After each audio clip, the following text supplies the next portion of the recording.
Hello मेरे प्यारे दोस्तों। यह कहानी मन्नत एक अधूरी ख्वाहिश भाग 25 है। उम्मीद करती हूँ कि आपको मेरी कहानी पसंद आ रही होगी। चलिए हम इस कहानी में आगे बढ़ते हैं। राठौर मेंशन का माहौल इस वक्त भारी था। नूतन जी की आंखों में नमी थी। उन्होंने अपने हाथ में पल्लू कसते हुए धीरे से कहा, देखा आपने डैड, बिना हमसे कुछ कहे चले गए वेद। मैंने उनके लिए मनपसंद खाना बनाया, लेकिन वो ऐसे ही उठकर चले गए। मुझे लग रहा है जरूर कोई बात है जो वो हम सबसे छुपा रहे हैं, वरना वेद ने आज तक ऐसा कभी नहीं किया कि अपनी माँ के हाथ का खाना छोड़कर यूं ही चले जाएं। जरूर कोई बात है डैड, मैं कह रही हूँ ना। उनकी आवाज़ में कसक और बेचैनी साफ झलक रही थी। सहानी जो अब तक चुपचाप सब देख रही थी, वह बोली, हाँ मॉम, आप सही कह रही हैं। भाई हमसे कुछ छिपा रहे हैं। सभी की निगाहें एक पल को सहानी पर जम गई। सावित्री जी ने गंभीर स्वर में पूछा, सहानी, आप कहना क्या चाहती हैं बेटा? वेद हमसे आखिर क्या छिपा रहे हैं? सहानी ने गहरी सांस लेकर धीरे से कहा, नानी, भाई को मोहब्बत हो गई है। यह सुनते ही तीनों के चेहरे पर हल्की सी मुस्कान खिल उठी। नूतन जी ने प्यार से सहानी का गाल खींचते हुए कहा, तो इसमें नई बात क्या है? हम सब जानते हैं कि वेद को मोहब्बत है कियारा से। सहानी ने अपना सिर ना में हिलाते हुए कहा, नहीं मॉम, भाई को मोहब्बत कियारा से नहीं, किसी और से हो गई है। यह सुनते ही सबके चेहरे पर मुस्कान गायब हो गई। तीनों एक दूसरे को हैरानी से देखने लगे। ओम जी ने अपनी भारी आवाज में कहा, सहानी, सोच समझकर बोलिए, यह कोई खेल नहीं है। इतनी भी बड़ी नहीं हो गई हैं आपकी कुछ भी कह देंगी। मजाक बरों से नहीं की जाती, क्या आपको मालूम नहीं है? सहानी ने कहा, नाना जी प्लीज़, मैं कोई मजाक नहीं कर रही हूँ। मैं अब कोई बच्ची नहीं रही कि मैं कुछ भी बोलूँ। मैं सच कह रही हूँ। भाई को मोहब्बत हो गई है, लेकिन कियारा से नहीं, बल्कि मन्नत से। और इस वक्त भाई मन्नत के साथ हमारे फार्म हाउस पर है। यह सुनते ही तीनों के चेहरे पर गहरी हैरानी उतर आई। नूतन जी की आंखों में अविश्वास था। उन्होंने लड़खड़ाती आवाज में कहा, नहीं, यह सच नहीं हो सकता। मेरा बेटा वेद, वह मन्नत को पसंद करने लगे? ये कैसे हो सकता है? सहानी की बात सुनकर माहौल जिसे थम गया। नूतन जी की आंखें अविश्वास से फैल गई थी। फिर उन्होंने गुस्से और हैरानी से पूछा, आपका दिमाग खराब हो गया है सहानी, क्या बोल रही हैं? वेद कियारा से नहीं, उस लड़की मन्नत से मोहब्बत करने लगे हैं? सहानी ने शांत स्वर में कहा, हाँ मॉम, आपने बिल्कुल सही सुना। भाई को कियारा से नहीं, मन्नत से मोहब्बत हो गई है। हॉस्पिटल से सीधे वो मन्नत को अपने फार्म हाउस ले गए ताकि उसका ख्याल रख सके, और आजकल वहीं उसके साथ रह रहे हैं। यह सुनते ही नूतन जी के हाथ पैर कांप उठे।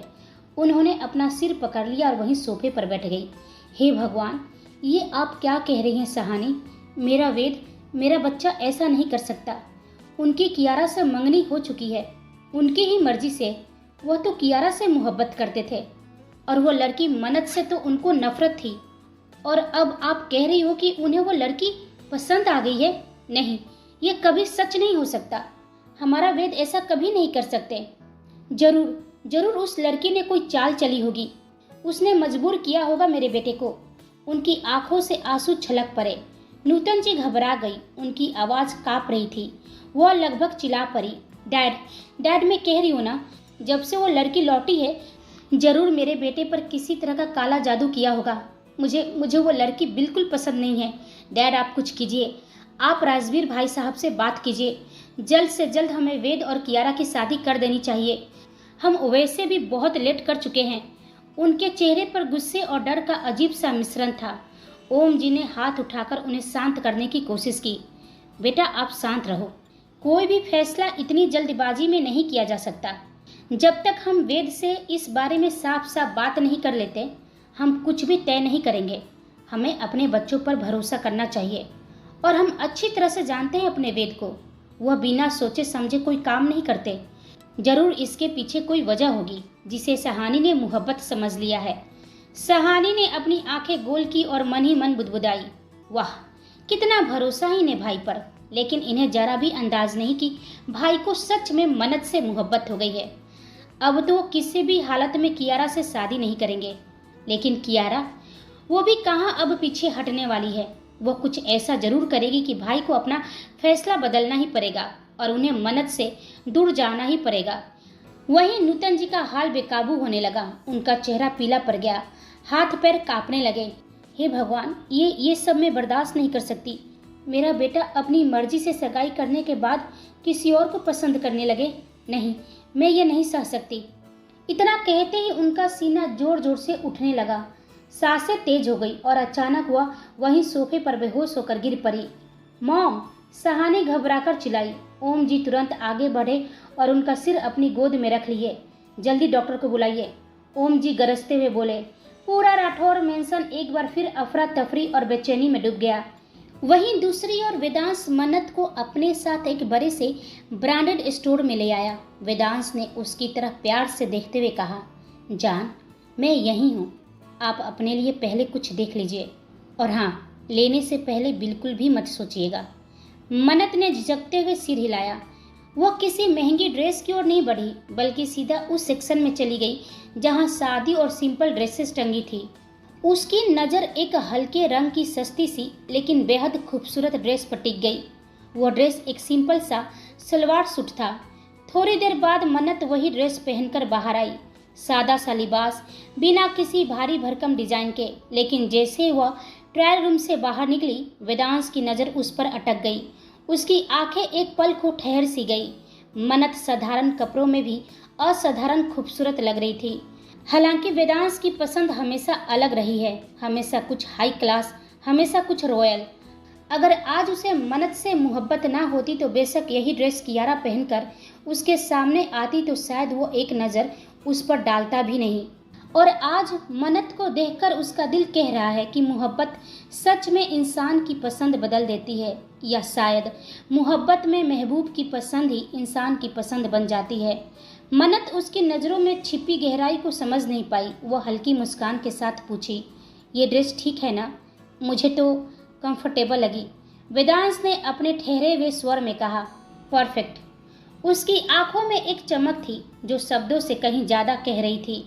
मन्नत थोड़ी झेप गई और नज़रें झुका ली। स्टोर की हल्की रोशनी में दोनों के बीच का सन्नाटा एक अनकहा इजहार बन चुका था। मन्नत ने अपने लिए कुछ और भी सिंपल ड्रेस ले ली।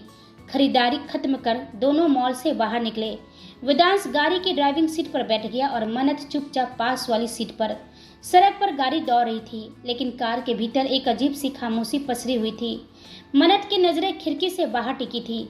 चेहरे पर कोई रौनक नहीं था, बल्कि भीतर गहरी खामोशी थी, जैसे उसके अंदर कोई तूफान बंद दरवाजे के पीछे छुपा बैठा हो। जब से जायस ने उसके पुराने जख्मों को फिर से कुरेदी थी, तब से मन्नत का दिल बेचैनी और डर में कैद हो गया था। वो मुश्किल से अपने बीते दिनों की परछाइयों को पीछे छोड़ रही थी, लेकिन आज एक बार फिर किसी ने उसे उन दर्दनाक लम्हों की याद दिला दी थी। वेदांश की निगाहें बार बार उसकी तरफ उठ रही थी। वह उसके चेहरे की खामोशी पढ़ रहा था। हर पल महसूस कर रहा था कि मन्नत अपने अंदर टूट रही है। उसका दिल तड़प रहा था। वह कुछ कहना चाहता था, कुछ पूछना चाहता था, लेकिन शब्द उसके गले में अटक जाते। आखिरकार उसने गहरी सांस लेकर धीरे से कहा, जान, 2 दिन बाद मैं कुछ दिनों के लिए आउट ऑफ कंट्री जा रहा हूँ, एक बहुत ही इम्पोर्टेंट बिजनेस डील के लिए। सच पूछो तो मन बिल्कुल नहीं कर रहा है, लेकिन यह बहुत ज़रूरी है, वरना आपको छोड़कर नहीं जाता। मन्नत की तरफ उसकी यह बातें सुनकर कोई प्रतिक्रिया नहीं आई, बस हल्की सी फीकी मुस्कान मुस्कुराई। वेदांश ने आगे कुछ नहीं पूछा। वो चाह रहा था कि मन्नत उसके जाने के बारे में सुनकर थोड़ा मायूस हो, उससे सवाल करे, लेकिन ऐसा कुछ भी नहीं हुआ। उसने फिर खिड़की से बाहर देखा और गाड़ी चलाते हुए अपनी आंखें मन्नत के नज़रों से छुपा ली, जो उसकी भी नम हो चुकी थी। दोनों के भीतर एक अजीब सी दूरी और खामोशी थी, लेकिन साथ ही बिना कहे भी एक अटूट समझ बन चुकी थी। थोड़ी देर में गाड़ी एक शानदार रिसोर्ट के सामने आकर रुकी। रिसोर्ट बाहर से किसी सपनों की दुनिया जैसा लग रहा था। ऊंचे पेड़ों से घिरा हुआ, सजे हुए रास्तों पर छोटे छोटे लैंप जल रहे थे और दूर से बहते पानी की हल्की सी आवाज़ पूरे माहौल को सुकून दे रही थी।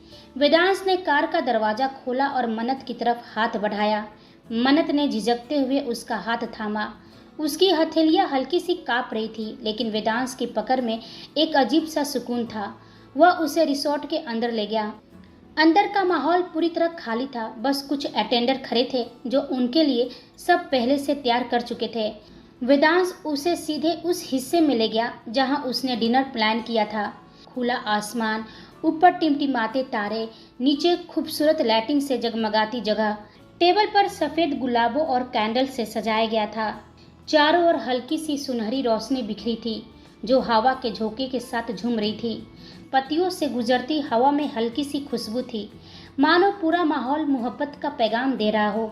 मन्नत की आंखें अनजाने ही चमक उठी। उसने धीरे से चारों तरफ देखा और अनायास उसके होठों पर मुस्कान आ गई। कुछ पलों के लिए वो अपना गम भूल गई थी, मानो किसी जादुई दुनिया में कदम रख दिया हो। वेदांश ने उसकी मुस्कान पर नजर डाली और उसके दिल में एक अजीब सी राहत उतरी।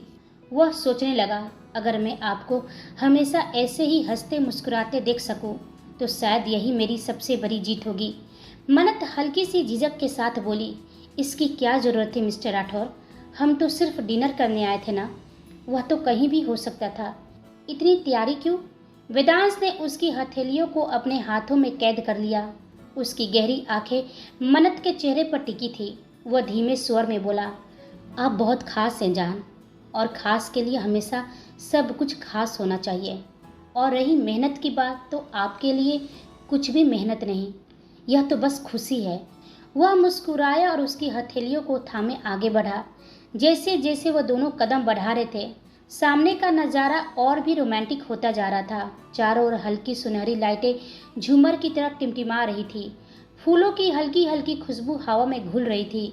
आसमान में चमकते तारे जैसे गवाह बनकर इस पल को और भी खास बना रहे थे। लंबी लकड़ी की पगडंडी के किनारे लाल गुलाब और मोमबत्तियां रखी थी जो हर कदम पर दिल की धड़कनों की तरह जल उठती। मन्नत की आंखें बड़ी होती जा रही थी और उसके चेहरे पर पहली बार हल्की सी मुस्कान उभर आई थी, पर भीतर ही भीतर उसका दिल बार बार फुसफुसा रहा था, मत भूलो मन्नू, यह जादू बस पल भर का है। तुम्हारा सच, तुम्हारा अतीत सब छीन लेगा तुमसे। पर उस पल वो चाहकर भी अपनी नजरों को वेदांश से हटा नहीं पा रही थी। वेदांश ने आगे बढ़कर धीरे से उसके लिए कुर्सी खींची, झुककर बोला, बैठिए माय लिटिल प्रिंसेस, आज रात सिर्फ आपके लिए है। मन्नत धीरे से बैठ गई।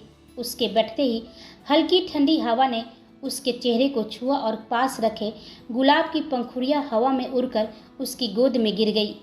वेदांश उसके सामने वाली कुर्सी पर बैठ गया, उसकी आंखों में गहराई से झांकते हुए, जैसे हर लम्हा कह रहा हो कि इस दुनिया में उसके लिए सबसे कीमती चीज़ सिर्फ उसकी जान है।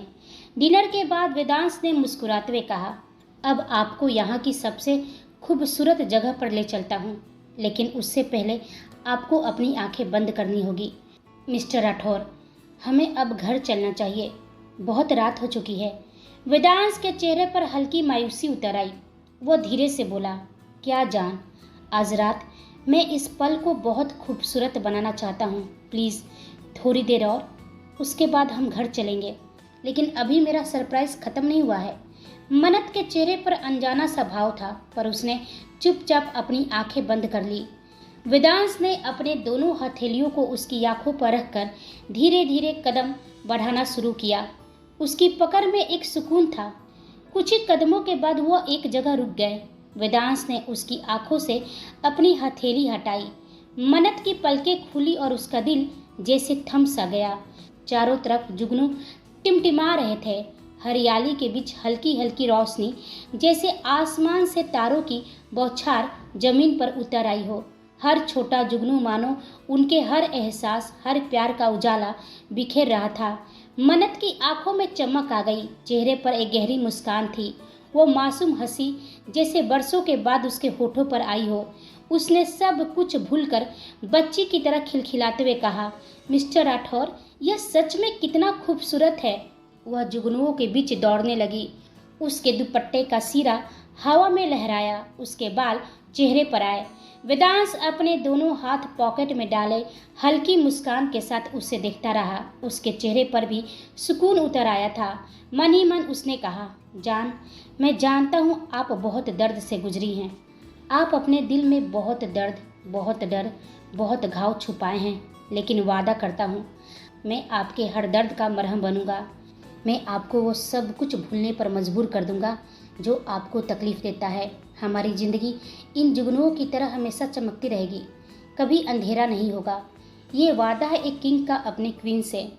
वेदांश के चेहरे की गहराई और मन्नत की मासूमियत के बीच वो जगह जैसे खामोशी में एक इजहार बन गई हो। मन्नत जुगनुओं के पीछे भागते भागते थक गई और वहीं जमीन पर बैठ गई। उसकी आंखें ऊपर चमकते जुगनुओं को देख रही थी, लेकिन थोड़ी देर बाद उसकी नज़रें वेदांश की तरफ टिक गई। वेदांश धीमे धीमे उसके पास आया और नीचे ही बैठ गया। वह जुगनुओं की चमक को पीछे छोड़ सिर्फ मन्नत के चेहरे को देख रहा था। जुगनुओं की हल्की रोशनी में उसका चेहरा जैसे सोने की तरह दमक रहा था। मन्नत ने हल्की हंसी के साथ कहा, thank you mister Rathore. Dinner के बहाने आज आपने मेरी शाम को इतना खूबसूरत बना दिया। वेदांश ने मुस्कुराते हुए कहा, अगर आपको अच्छा लगा तो मेरे दिल को भी सुकून मिला। जानती हैं, जब भी मैं आपको ऐसे मुस्कुराते हुए देखता हूँ तो ऐसा लगता है जैसे मैं खुद मुस्कुरा रहा हूँ। वेदांश ने हल्की हंसी में कहा, याद है आपको बचपन में जब आप जुगनू देखती तो आप उनके पीछे पीछे दौड़ पड़ती, कितनी कोशिश करती उसे पकड़ने की, लेकिन वो हमेशा आपके हाथ से फिसल जाते। फिर मैं और कबीर उसे पकड़कर आपके हाथ पर रखते और आप देखते ही खुश हो जाती, जैसे आपके लिए दुनिया में सिर्फ वही पल मायने रखता हो। मन्नत भी हंसते हुए बोली, हाँ हाँ मुझे याद है। और आप हमेशा कहते थे, मैं देख रहा हूँ ये जुगनू बस आपके लिए है। मन्नत की आंखों में हल्की नमी उतर आई और उसके चेहरे की मुस्कान गायब हो गई। फिर वो धीरे से बोली, बचपन कितना हसीन होता है ना, वह मासूम यादें, वो छोटी छोटी खुशियाँ, लेकिन पता नहीं कब मेरा वह बचपन मुझसे छीन लिया गया। वेदांश उसके पास बैठा सुन रहा था, उसकी सांसें थम सी गई थी। मन्नत की आवाज़ में हल्की सी काँप थी और उसकी आंखें खालीपन से भरी थी। जानते हैं मिस्टर राठौर, मैं जुगनू के पीछे जब जब भागती थी ये दूर कहीं अंधेरे में गायब हो जाते। हमारी लाइफ भी कुछ वैसी ही है। हम पूरी ज़िंदगी भागते रहते हैं उस चीज़ के पीछे जो हमारे हाथों से फिसलती चली जाती है, और एक दिन सब कुछ बदल जाता है और हमें पता भी नहीं चलता कि हम क्यों बदल गए। उसने अपनी खाली निगाहें जुगनुओं की जगह अंधेरे में घुमाई, जैसे कोई रास्ता खोज रही हो, कोई हल्की रोशनी, कोई बचपन का हिस्सा जिसे वो फिर कभी खोना नहीं चाहती थी। वेदांश की आंखों में भी हल्की नमी थी। उसने देखा था कि मन्नत कितनी टूट चुकी है। धीरे से उसने कहा, जान, आई नो कि मैंने आपको बहुत हर्ट किया है, लेकिन सच में अगर मेरे लिए कोई ऐसी सज़ा है जिससे मैं आपका दर्द कम कर सकूं, तो सच मानिए मैं उसे हंसते हुए स्वीकार कर लूँगा। लेकिन प्लीज़ मैं नहीं चाहता कि आपके चेहरे पर फिर कभी उदासी हो। मन्नत ने गहरी सांस ली और वहाँ से उठकर थोड़ी दूर खड़ी अपना चेहरा दूसरी ओर मोड़ लिया। उसकी आवाज़ काँप रही थी, हाथ पांव बुरी तरह ठंडे थे। धीरे धीरे वह बोली, मिस्टर राठौर, मैं आपको कुछ बताना चाहती हूँ जो आपका जानने का पूरा हक है। उसके बाद आप फैसला कीजिएगा आपको क्या करना है। यकीन मानिए आपके किसी फैसले से मैं आहत नहीं होंगी। यह बोलते समय मन्नत के होठ काँप रहे थे। उसका हाथ पैर पूरा ठंडा पड़ चुका था। वही इस वक्त जानती थी कि वह अपने अंदर कितनी हिम्मत जुटा रही है अपने उस अतीत का सच बताने के लिए जिसे किसी भी लड़की के लिए खोलना आसान नहीं होता। वो सच जिसे उसने खुद जिया था, जिसकी वजह से उसकी दुनिया बदल गई थी, जिसे सोचते ही उसकी रूह काँप उठती थी। लेकिन आज मन्नत ने खुद को रेडी किया था, खुद में इतनी हिम्मत बटोर ली थी कि वो अपने दर्द और डर को पार कर सके। यह पल उसके लिए बहुत ही भारी था।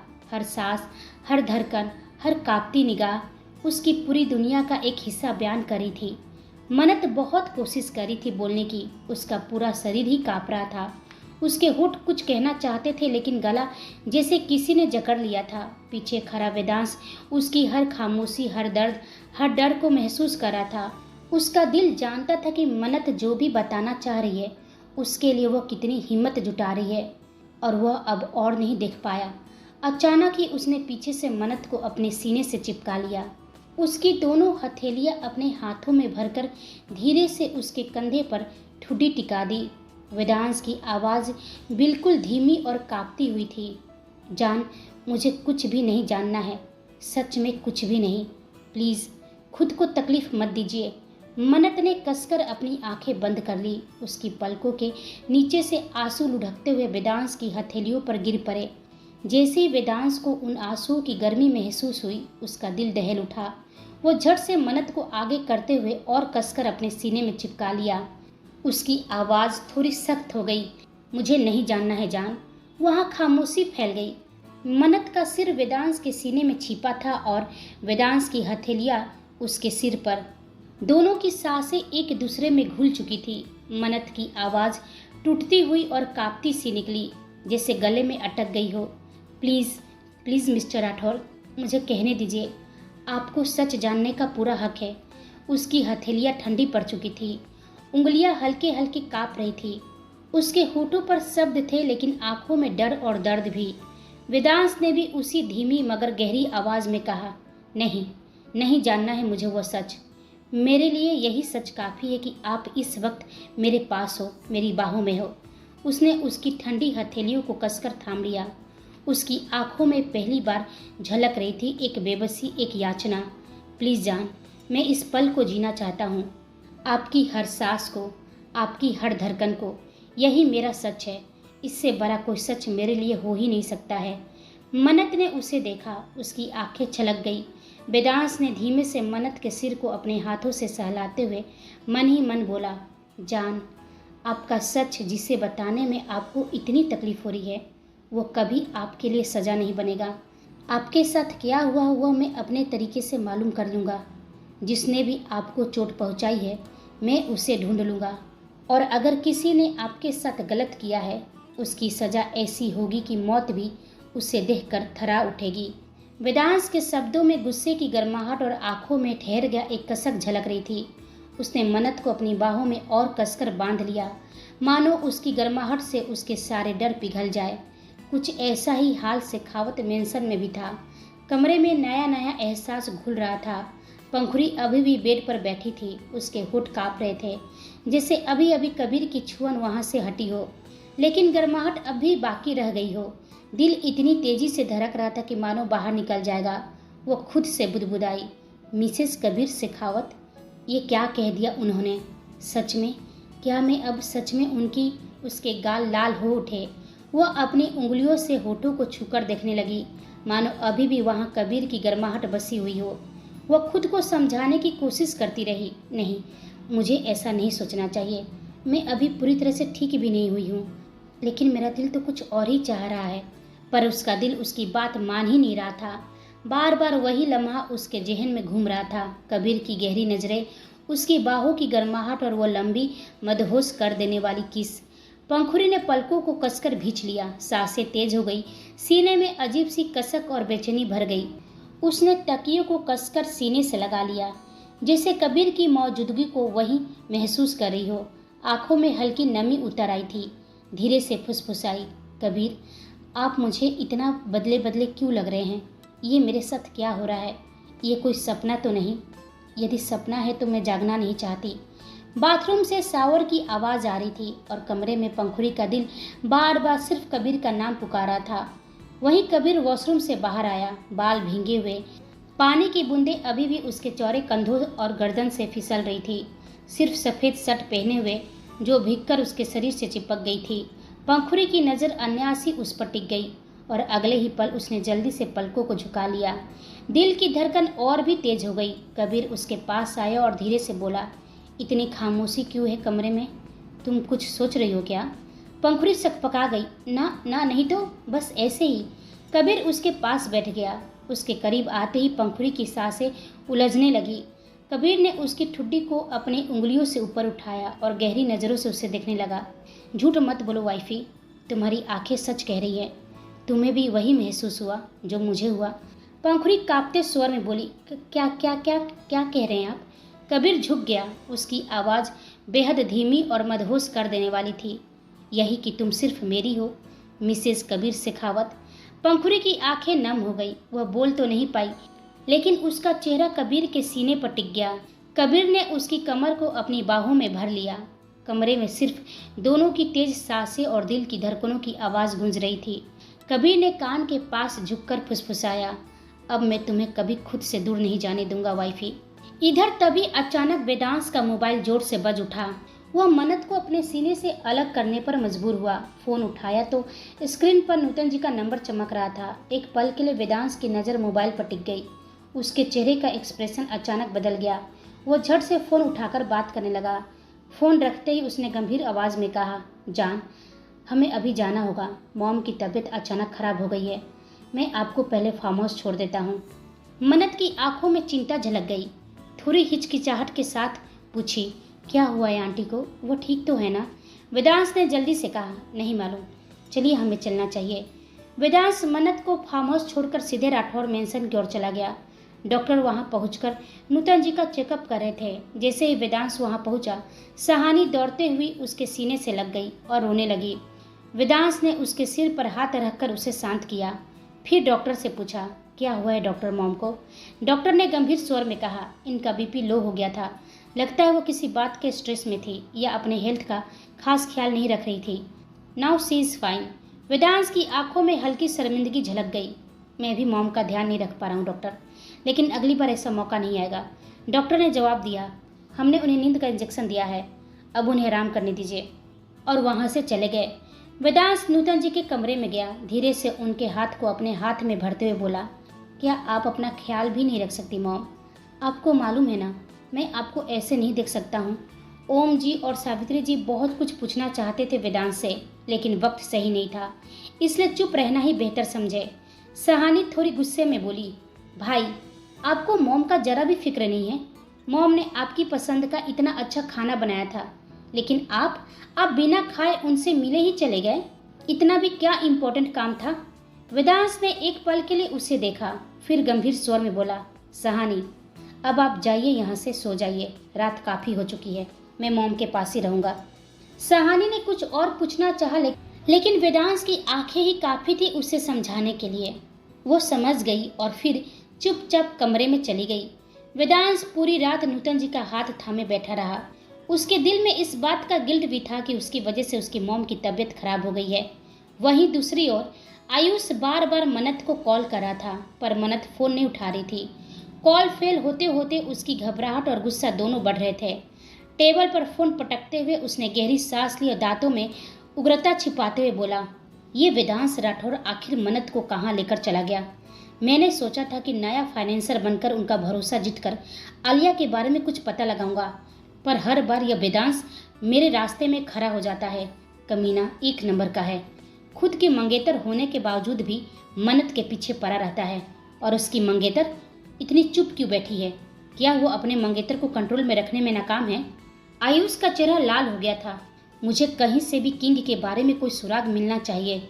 मॉल में जो हमला हुआ था, कहीं ना कहीं उस जाल की कुछ कड़ी सीसीटीवी में दिखेगी। मैं और इंतजार नहीं कर सकता, मुझे अब वहीं जाना होगा। सीसीटीवी के फुटेज निकालने होंगे। अटैकर्स के हमले से पहले के कुछ भी मिले तो हो सकता है कुछ ऐसा मिले जिसका कनेक्शन से किंग तक पहुंचने का रास्ता निकल आएगा। वह एक गंभीर सांस लेता है और मॉल में जाने का फैसला करता है। वहीं इधर मन्नत कमरे में आई। धीरे धीरे चलते हुए बेड के किनारे बैठ गई। उसने अपने हाथों से चेहरा ढक लिया, जैसे सारी ताकत अचानक उससे छिन गई हो। दिल में एक अजीब सा बोझ था। वो धीमे स्वर में खुद से बुदबुदाई, कितना मुश्किल होता है सच बताना, और वो भी ऐसा सच जो आपकी पूरी ज़िंदगी बदल दी हो। पर मुझे मिस्टर राठौर को सब बताना ही होगा, वरना किंग को ढूंढने में वो मेरी मदद कैसे करेंगे? उन्हें सच जानने का हक है। इससे पहले कि उनका प्यार और भी गहरा हो जाए, मुझ पर उनका विश्वास और भी गहरा हो जाए, मुझे उन्हें बता देना चाहिए। दिल टूटता है तो कितना दर्द होता है, मुझसे बेहतर कौन जान सकता है? कितना अजीब है ना भगवान। जब मैं मिस्टर राठौर का प्यार चाहती थी तो मुझे सिर्फ तरस मिला, और आज सामने से मुझे उनका प्यार मिल रहा है तो मैं डरती हूँ। उनका प्यार पाया भी तो कितना कुछ खोकर, लेकिन मैं उन्हें अपना सच बताऊँ भी तो कैसे? वह तो मेरा सच सुनना ही नहीं चाहते हैं। आखिर उनके दिल और दिमाग में चल क्या रहा है? मन्नत की आंखें आंसू से भर गई थी। उसके होंठ कांप रहे थे। दिल की धड़कन इतनी तेज थी कि जैसे कोई भारी सच बाहर निकलने को मचल रही हो, लेकिन हिम्मत बार बार टूट रही थी। वहीं दूसरी ओर वेदांश अभी भी नूतन जी के पास बैठा था, लेकिन उसका दिल और दिमाग पूरी तरह मन्नत में उलझा हुआ था। उसने उठकर बालकनी की ओर कदम बढ़ाया। बाहर की ठंडी हवा उसे हल्का सा राहत देने लगी। उसने सिगरेट जलाई और होठों पर दबा ली। उसकी आंखों में एक अजीब सा सर्दपन था और हाथ हौले से कांप रहे थे। वह अपने मन में उस पल को याद करने लगा जब वो फार्म हाउस वापस लौटा था। तब उसने जैस और मन्नत की बातचीत अधूरी तरह से सुनी थी। पूरा सच तो नहीं, लेकिन जैस्मिन की आखिरी शब्दों की गूंज उसके कानों में अब भी सुनाई दे रही थी जब उसने राव को लेकर मन्नत को धमकाया था। और फिर वह पल जब उसने मन्नत को अकेले में टूटते हुए देखा था। वह दृश्य उसकी आंखों के सामने बार बार घूम रहा था। वह खुद से बुदबुदाया, मुझ में इतनी हिम्मत नहीं कि मैं आपके मुंह से वो सच सुन सकूं जान। मैं बर्दाश्त नहीं कर पाऊंगा। मैं आपको टूटते हुए नहीं देख सकता। किसी और के लिए यह वाक्य हल्का फुल्का एहसास होता, पर वेदांश के लिए मानो खुद से की गई कसम थी। माफिया किंग, वही शख्स जो लोगों की जान लेने में सोचता नहीं, जिसके लिए इमोशन और प्यार बस समय की जरूरत थी, आज किसी सच्चाई से डर रहा था। मन्नत की सच्चाई से। उसे डर था कि अगर मन्नत ने सच कहा तो वो टूट जाएगी, वो बिखर जाएगी, और वह उसे टूटते और बिखरते हुए अपने सामने सहन नहीं कर सकता था। इसलिए उसने मन्नत को सच कहने से रोक दिया था। लेकिन अब उसे सच तो जानना ही था, और कैसे उसे मालूम था। इधर आइलैंड की एक विला की उस रात हवा में अकस्मात ठंडक थी। मलिक जोर जोर से हंस रहा था। उसका ठहाका हॉल के सन्नाटे को चिर रहा था। सामने खड़ा राव शांत था, पर उसके भी चेहरे पर तिरछी मुस्कान थी। मलिक ने धीरे ठंडी आवाज में पूछा, अब क्या खबर है राव? सच में वेदांश राठौड़ 2 दिन में स्विट्जरलैंड जा रहा है? राव ने सिर हिलाकर बताया, हाँ बॉस। पहले तो उसने अपनी कंपनी के एड शूटिंग के बहाने टीम को स्विट्जरलैंड भेजने का प्लान बनाया था, जो अब कैंसिल हो चुका है। पर हमारी जानकारी के मुताबिक वेदांश राठौड़, कबीर शेखावत और मयंक मेहरा 2 दिन बाद वहीं किसी बड़ी बिजनेस डील के कारण जा रहे हैं। मलिक के होठों पर मुस्कान धुंधली पड़ गई। उसका चेहरा अचानक गंभीर हो गया। उसने सख्त आवाज में कहा, सब बहाने हैं राव। यह सब दिखावा है हमें गुमराह करने के लिए, ताकि वेदांश राठौड़ किंग बनकर माफिया मीटिंग में पहुंचे और किसी को कुछ पता भी ना चले। राव ने झुका हुआ और सवालिया नजर से पूछा, बॉस अभी तो कंफर्म नहीं हुआ है कि वेदांश राठौड़ ही किंग है। हमारी इन्फॉर्मर रिपोर्ट कहती है कि मॉल के हमले में हमारी तरफ से जो अटैकर्स थे, उसके मंगेतर को निशाना बनाया गया था, और उस दिन वेदांश राठौड़ मौके पर नहीं पहुंचा था। सब कुछ पुलिस की कार्रवाई और नागरिकों की सुरक्षा के नाम पर छुपा दिया गया है। मलिक ने ठंडी निगाह से राव को देखा और सख्ती से आदेश दिया, तो कंफर्म कर लेते हैं राव, वही किंग है या हमारी आंखों का धोखा है? वह स्विट्जरलैंड जा रहा है। वहाँ हमारे लोगों को एक्टिव कर दो। हर छोटी हरकत पर नजर रखो। वेदांश राठौड़ को किसी भी हालत में मीटिंग तक पहुंचने नहीं देना है। देखते हैं किंग वक्त पर मीटिंग में आता है या नहीं। और तुम मुंबई जाओ, वहाँ उसकी हर हलचल पर कड़ी नजर रखो, पर अपनी पहचान पूरी तरह छुपा कर रखना, किसी की भी नज़र में मत आना। राव वहाँ से निकलकर सीधे अपने कमरे की ओर गया। कमरे में दाखिल होते ही उसकी नज़र उस बड़ी फोटो पर पड़ी, मन्नत की तस्वीर जो उसकी दीवार पर लगी थी। उसने धीरे धीरे उस फोटो को छूना शुरू किया। उसकी उंगलियां तस्वीर की सतह पर घूम रही थी और उसकी आंखों में एक अजीब सी हवस थी। वह उसके फोटो को छूते हुए बड़बड़ाया, बहुत सारी लड़कियां मेरे बिस्तर पर आई, कुछ अपनी मर्जी से तो कुछ मेरी जबरदस्ती से, लेकिन मेरे जेहन में सिर्फ तुम ही रही हो, सिर्फ तुम। उसने तस्वीर के पास झुककर और करीब आते हुए कहा, तुम और आलिया पहली 2 लड़कियां थी जो मेरे हाथों से निकल गई। और आलिया, वह तो बहुत ही चालाक थी। वह हमारी इन्फॉर्मेशन लेकर भाग गई। अब उसकी आंखों में गुस्सा उतर आया। वह तो अच्छा हुआ कि उस कार एक्सीडेंट में तुम दोनों मारी गई, और तुम दोनों के साथ वो इन्फॉर्मेशन भी। लेकिन तुम्हें भूल नहीं पाया। काश उस एक्सीडेंट में तुम बच जाती और मैं तुम्हें अपने बिस्तर पर महसूस करता। उसकी आंखों में अजीब सा अनकंट्रोल्ड हवस उमड़ आई। उसने एक बेल बजाई और उसके आदमी एक लड़की को उसके कमरे में लेकर आए। उस लड़की के चेहरे पर कोई भाव नहीं था, जैसे उसका दिमाग पूरी तरह से राव के कंट्रोल में था। उसने सख्त आवाज में कहा, अपने कपड़े उतारो। राव ने जैसा ही कहा, लड़की ने बिल्कुल वैसा ही किया। राव धीरे धीरे उसके पास आया और उसकी कमर पकड़ अपनी ओर खींचा, और फिर उसके होठों पर अपना होठ रख दिया और वाइल्डली उसे किस करने लगा, जैसे अपने अंदर की पूरी भड़ास उस पर निकाल रहा हो। लेकिन लड़की कोई रिएक्ट नहीं करी थी, ना ही उसका विरोध करी थी। वह उसे किस के साथ ही उसे अपने बेड पर लेटाया और कमरे की हवा गर्म हो गई। कुछ ही देर में वो कमरा उस लड़की की सिसकियों से भर गई। इधर मन्नत चौंक कर उठ जाती है। उसके माथे पर ठंडे पसीने की बूंदें थी। एसी में भी उसके पसीने निकल रहे थे। मन्नत अपने माथे का पसीना पोंछती है और जल्दी से पास की टेबल से पानी उठाकर पीती है। जब से राव के खौफ ने उसके जहन में जगह बनाई है, तब से वो एक पल का चैन नहीं पा रही थी। उसकी नींद लगातार टूटी हुई थी। बार बार अनायास ही उसका दिमाग राव की तरफ चला जाता है। उसके दिल की धड़कन तेज हो गई थी और हाथ पांव हल्का कांप रहे थे। मन्नत ने गहरी सांस ली और खुद से कहा, ठीक है, मुझे खुद को संभालना होगा। सब कुछ ठीक है, डरने से कुछ नहीं होगा। वो यहाँ कभी नहीं आ सकता है। मैं उसकी नज़रों में मर चुकी हूँ। वो मुझ तक नहीं पहुँच सकता है। लेकिन कहीं जैस्मीन ने उसे बता दिया कि मैं जिंदा हूँ और मैं मुंबई में हूँ तो? यह सोचते ही मन्नत की आंखों में खौफ उतर आया। उसका गला डर से सूख गया। कमरे की खामोशी में सिर्फ उसकी और पानी की हल्की आवाज़ गूंज रही थी। क्या होगा कहानी में आगे? वेदांश कैसे मालूम करेगा मन्नत का सच? क्या आयुष के हाथ लगेगा कोई ऐसा सुराग जिससे वह किंग तक पहुंच जाएगा, या मलिक वेदांश राठौर को मीटिंग तक पहुंचने से रोक देगा? और जब राव मुंबई पहुंचेगा तो क्या अनजाने में उसका सामना मन्नत से होगा? कहानी में अब कई ऐसे टर्न और ट्विस्ट आने वाले हैं जो आपकी कल्पना से परे होंगे। यह सब जानने के लिए हमारे आने वाले भाग का इंतजार करें। तब तक हमारे चैनल के साथ बने रहिए। लाइक, शेयर, कमेंट और सब्सक्राइब करना बिल्कुल ना भूलें। आप सभी को मेरी कहानी सुनने के लिए धन्यवाद।